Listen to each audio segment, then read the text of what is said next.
Hello, everyone. You're welcome to another exciting, another enlightening, and informative episode on the Amogate Radio Communications Program. I remain your host, Adikbeju Jayoba, and it's such a joy and a delight to have you join me here today. Together, we've been considering performance management and organizational productivity. And we've been looking at the impact and the importance and benefits of performance management on the success and productivity in your organization.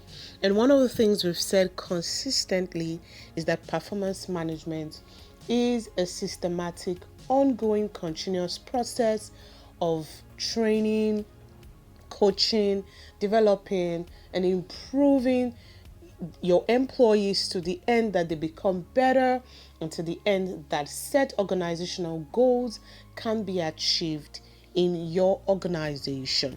We've also looked at the performance management cycle, which includes performance planning. We've looked at performance developing. We've looked at performance monitoring, and then performance rating and rewarding.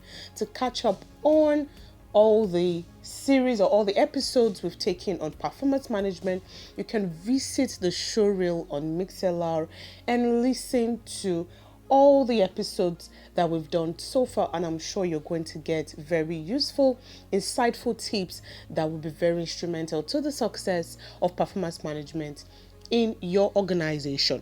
Now, one of the things I want us to know is that performance management is a method that influences behavior within a context in directions that will meet the needs of the stakeholders in the organization while improving the skills and competencies of your employees. We must not forget that the performance management is a two-pronged fork. It improves your employees and also achieves the goals, objectives, or vision of your organization. Now, today we're going to be looking at performance management in the context of organizational culture. We're going to be looking at the impact of organizational culture or the place of organizational culture in performance management. I know we've heard about organizational culture, and I did a series on organizational culture last year. But one of the things that we must know is that because performance management is specific to your organization, the culture in your organization will determine and will influence the system, the methods, the modes, the approach you take to handling performance management in your organization. And when we're talking about organizational culture, we're talking about employee relations climate, we're talking about standards of behavior in your organization, we're talking about the people involved in performance management. And when we're talking about people involved, we're looking at the employees, we're looking at the managers who act as the evaluators or the raters. We're looking at stakeholders. We're looking at the internal environment in terms of the organization structure, size, technology, and working practice. So let's get right into it to see how the culture of your organization can impact the performance management system in your organization. Now, as a way of reminding us, organizational culture is the pattern of shared beliefs, norms, and values in an organization that shape the way people act and interact, and it strongly influences the way in which things get done in that organization. So simply put, organizational culture is that unique identity, unique personality, unique characteristics of your organization that sets the tone or sets the standard for how things are done in your organization. And usually it is automatic. It sets the tone for how people do things automatically. When what is the default mode of things being done in your organization, that will tell us a lot about the culture that runs in your organization. So from the performance management viewpoint, one of the most important parts of the culture that affects or impact performance management is management style. And this refers to how managers, behave in managing or, handling people in the organization, and how they exercise authority and use their power in an organization. So when we're talking about, the culture, the first thing we want to look at is the management style. So the first part of organizational culture I want us to consider is the management style. Now, we've also looked at different management or leadership styles. We have the authoritarian or autocratic. We have the bureaucratic management style. We have the democratic management style. We have the transactional management style, and we have the transformational management style. Now, what we're saying today is that the kind of management style the managers or the executives adopt will determine the kind of performance management that will run in your organization. For example, if the prevailing management style is a command and control kind of structure that is autocratic, directive, where the boss is calling the shots and, everything is, so strict, then performance management would likely not work. Because remember that performance management is a continuous system of coaching, training, helping, supporting, improving, and developing your employees to the end that they become more competent so that they can achieve organizational goals. So in organizations where the bosses are very tough, then, the caring and sharing philosophy that performance management brings to the table would likely not work, even if it is desirable, because what will happen is that employees will be withdrawn. They would not reach out for support. Even the managers would not know in what areas they need to come in to help or to support the employees. So that system of continuous feedback, support, and coaching and developing might not work in that kind of setting. In another direction, if the management style is non-directive, it is participative and considerate, you're most likely going to have a partnership approach to performance management where employees are open and free. Emphasis on the word free enough to give their suggestions, free enough to make their contributions to certain organizational objectives, and willing enough to accept responsibilities to achieving those goals.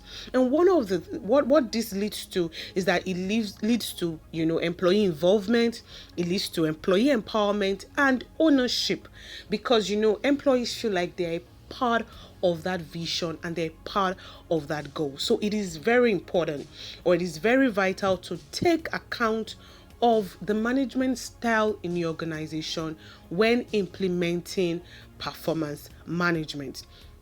One of the things you want to do is that you want to achieve a high degree of fit between the performance management process and the corporate culture or the management style that is already running in your organization. And one of the things you want to do is that you want to see how you can adjust both to fit each other, so that the aim of performance management, which is to improve the employees and achieve organizational goals, is eventually achieved. That is very, very important.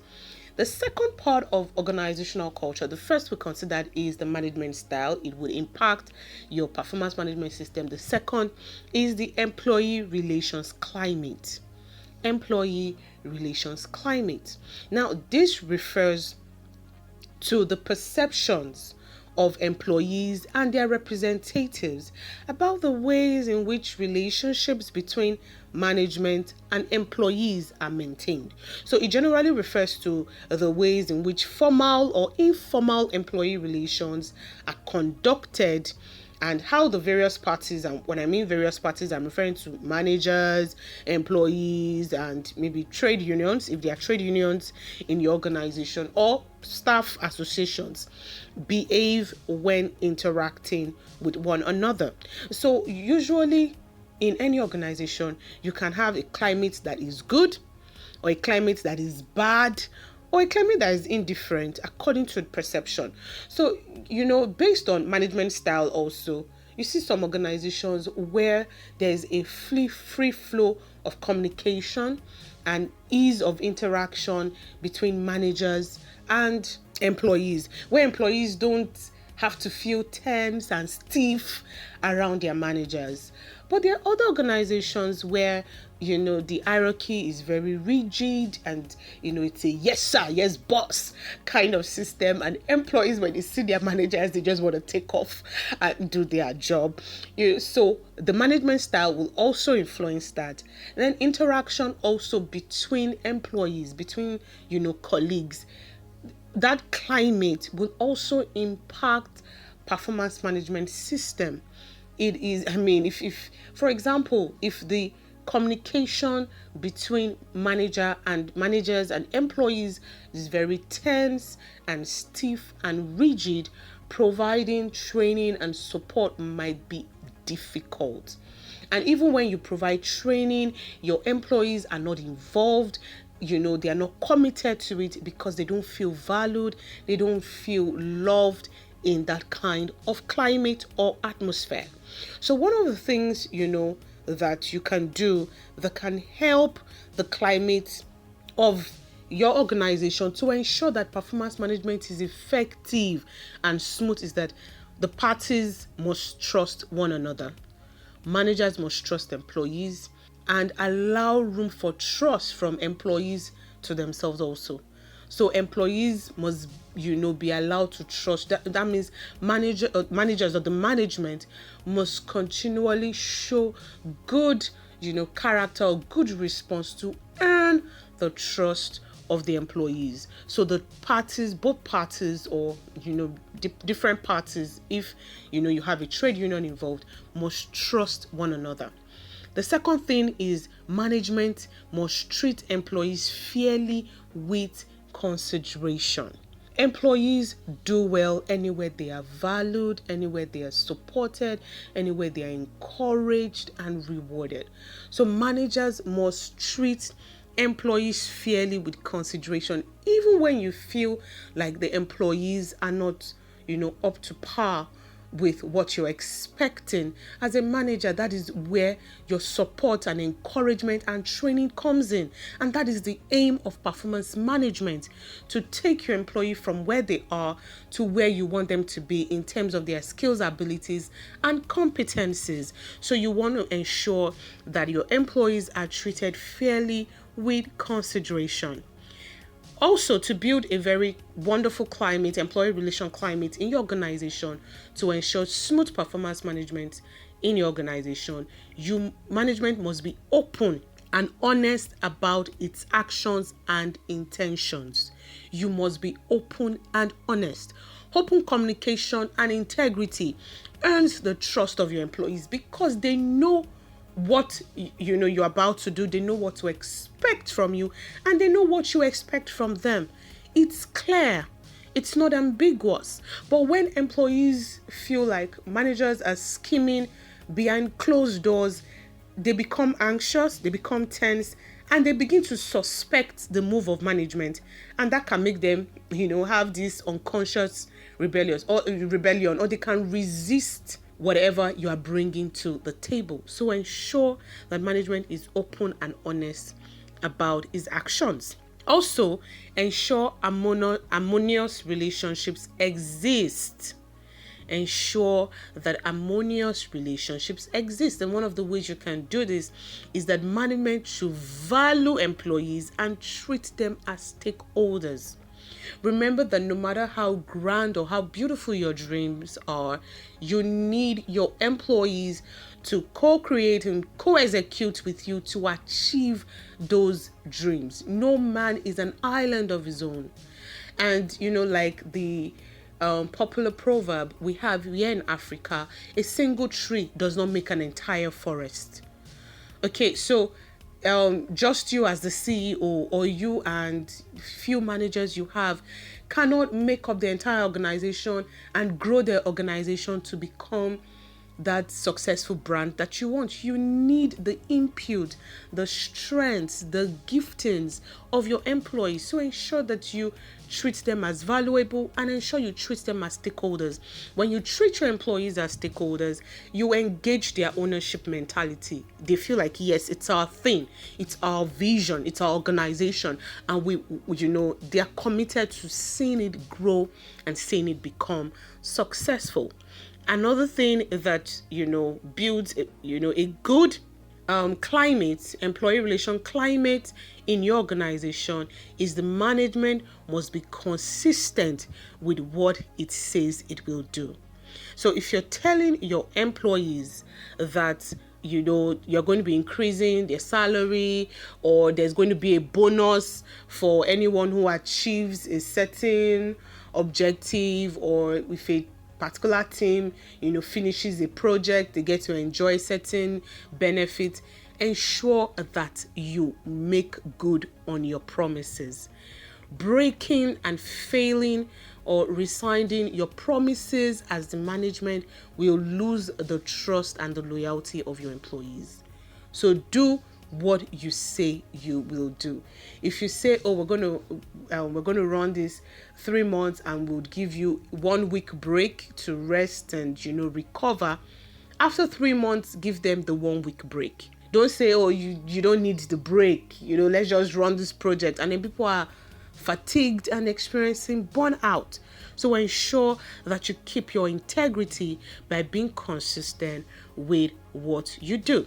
One of the things you must know is that a good climate is conducive to the design and operation of effective performance management processes, which will definitely, it would increase employee performance, increase their productivity, and in turn would translate to success for the organization. The next part of organizational culture that we'll be considering today as it affects performance management in your organization is the internal environment. The internal environment. And according to Armstrong, the internal environment consists of the people involved. It consists of your organization structure. It consists of the size of your organization. It consists of the technology of your organization and the working practices of your organization. So very quickly, let's look at these components of the internal environment of your organization and how it affects or how it influences performance management in your organization. So the first we're looking at are the people involved. The people involved. And when we're talking about the people involved, we're talking about the employees, we're talking about the managers, we're talking about stakeholders. Okay, so the development and application of performance management can be driven from the top. Okay, that's from the management. And usually that's most of the time that's the process. The management, the managers, executives are the one who are running the performance management process. So it's usually a top to down control.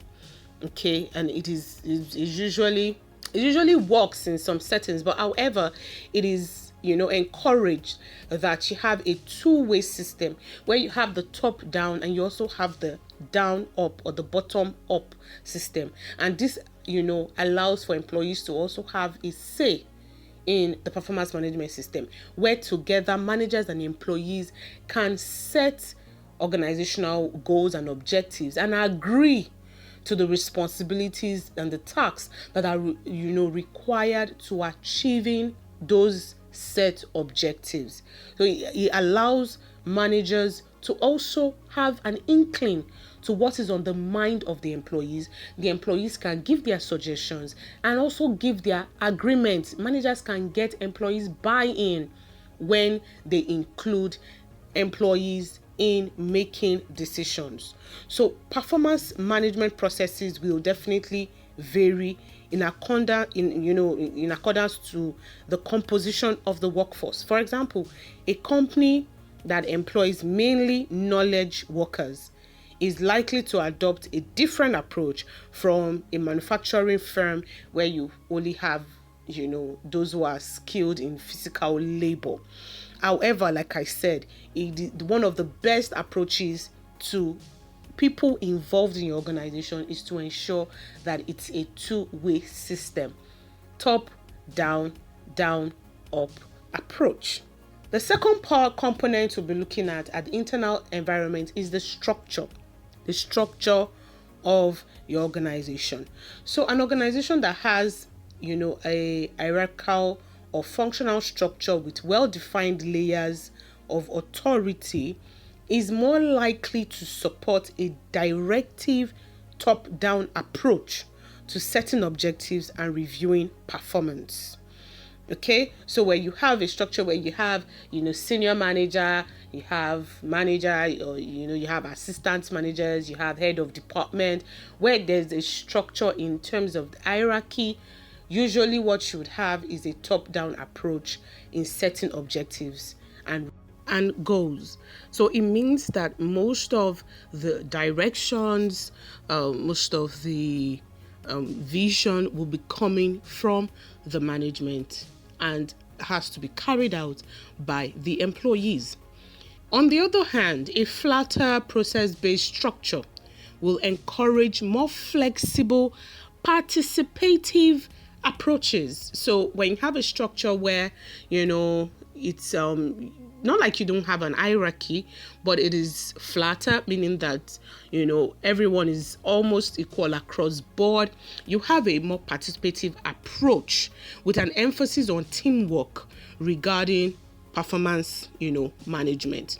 So a structure in which responsibility and authority are devolved will foster a flexible approach to performance management. And this is where you now have managers and employees pitching in on what should be the goals or the objectives, either for the quarter or for the year, and where everyone is agreeing to what is expected or what their responsibilities are. And then the managers know what to expect of the employees also know what is expected of them, and the managers know what areas they are expected to provide support, provide training, provide encouragement until the goals that has been set have been achieved. Also, a highly centralized organization may attempt to impose a monolithic performance management system, and that is very likely to fail. So an organization where all the authority and all the decision making revolves around one person or revolves around a few persons in that organization, most likely the performance management system is going to be monolithic, and what will happen is that it might meet with resistance, it might not be impactful, meaning that employees might not get better for it, and eventually the whole system might crumble and fail. The next component of the internal environment that I want us to consider is the organizational size. We have looked at the people involved in the organization. We have looked at the organizational structure. Now we are looking at the organizational size. Now, research has shown that performance management that is carried out in small firms came to the conclusion that performance management systems of large firms or big corporations simply cannot be scaled down to fit smaller enterprise that often exhibits a radically different management process and operation. They described the management process in small firms as likely to be characterized by the highly personalized preferences, prejudices, biases, and attitudes of the firm's entrepreneur or owner who will probably work close to the operating process. So what this research is showing is that firms that are smaller will likely have a prejudiced, biased performance management system, and that is because of the size. The business owner knows everyone, and at a small size, you probably have very few managers, if you have managers at all. And so the business owner wants to be in charge.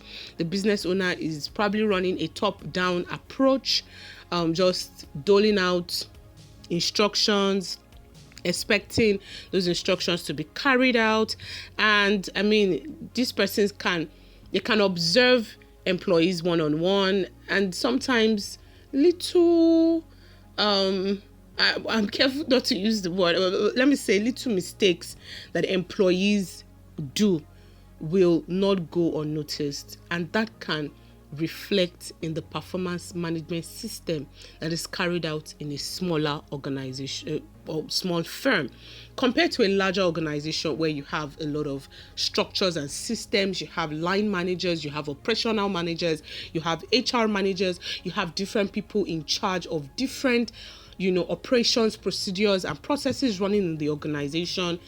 The HR managers know what they are looking for. In most of the bigger corporations, you have a standardized process of running performance management. Of course, it's not to say it's also without biases or error, but it is more standardized so that employees are gauged and reviewed across board, not based on what the CEO thinks about you or thinks about the color of shirt you wore last week that he particularly did not like.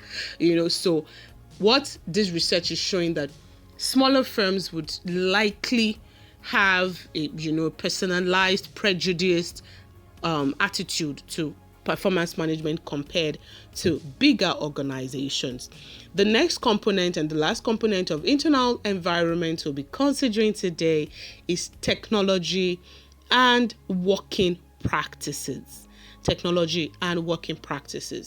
Now, there is no conclusive evidence that advanced technology and working practices are correlated with sophisticated approaches to performance management. However, it will be reasonable to assume that high technology firms or sophisticated organizations, and I'm talking about organizations that are into the latest software, using the latest AI, and are, high on using technology, are more likely to innovate in the field of performance management. And so they will want to use, performance management tools. We have a couple of them. All across board, we have a couple of automated performance management tools that organizations can use. And so the metrics are set, it is standard, and it runs across board for all employees rather than maybe old methods like the free essay method where the manager or the evaluator is just expected to put pen to paper and write something about the employees. So organizations that are high on technology would most likely, give themselves to, a better approach to performance management system. Another aspect of work practice, is the extent to which the work is either computer or machine controlled or routine. So computerized performance monitoring provides an entirely different method of rating performance that is related directly to output or errors. So a research that was conducted showed that, this kind of performance monitoring, that's computerized performance monitoring, can have a detrimental effect. Of course, CPM, that's computerized performance monitoring, can transform a helpful, less performance-oriented supervisory style into one that is more coercive and production-oriented. However, research conducted by another person found out that employees trusted feedback from a computer more than feedback from their supervisor. Wow. Meaning that employees believe that the computer would not lie to them. They believe that the computer would be truthful. Well, they believe that their supervisors were probably not truthful. Maybe there's a bias somewhere. Oh, my supervisor just doesn't like me, and all that. And because of that, it affects, of course, it leads to a higher self-efficacy when when CPM is being run in the organization. However, it also affects the relationship between employees and supervisors. Okay, it affects the relationships between employees and supervisors. So it is important that there is a balance. So what most organizations do is that they want to balance both. You want to balance the use of computerized performance management systems and the use of or the input of supervisors and managers in supporting training, developing and coaching employees throughout the process. Okay, then very quickly I want to touch on the external environment.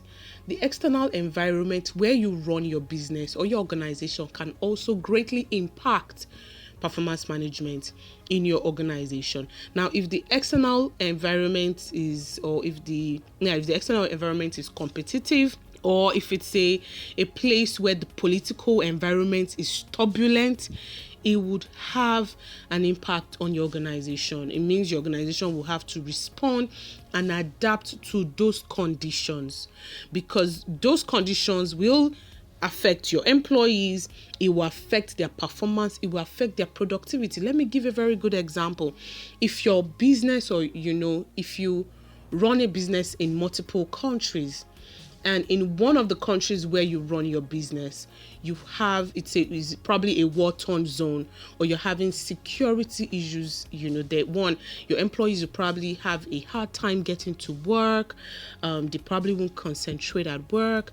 They probably would close early. There'll be a lot of factors that will affect work in that particular branch of your organization. So when it's time for performance, management, performance appraisal, you definitely know that you cannot evaluate them the same way you would evaluate employees who work in a country where processes and systems and structures are working perfectly fine. Okay, so the external environment will impact the kind of performance management that would run in your organization. So performance management has to operate flexibly, in tune with the constant changes in demands and expectations to which the organization is subject. So it means that your performance management process must be such that can adjust to the external environment, so that it is fair and thorough and standardized for your employees, in such a way that your employees feel that they are considered and they are valued in the performance management process. Wow, that is all I'll be taking for today. I hope you've learned so much. We said so much. What I've said today is that the organizational culture that you run can impact the performance management system in your organization. Thank you so much for joining me today. For comments, for feedbacks, and for questions, you can visit us at www.theamorgate.org. You can send them to contact@theamorgate.org. You can also follow us on social media handles on LinkedIn, on Facebook, and on Instagram. We'd love to connect with you. We'd love to talk with you. We'd love to walk with you. That is why we are here. Until I come your way, same time next week, keep being amazing and keep reaching for the stars. Bye for now.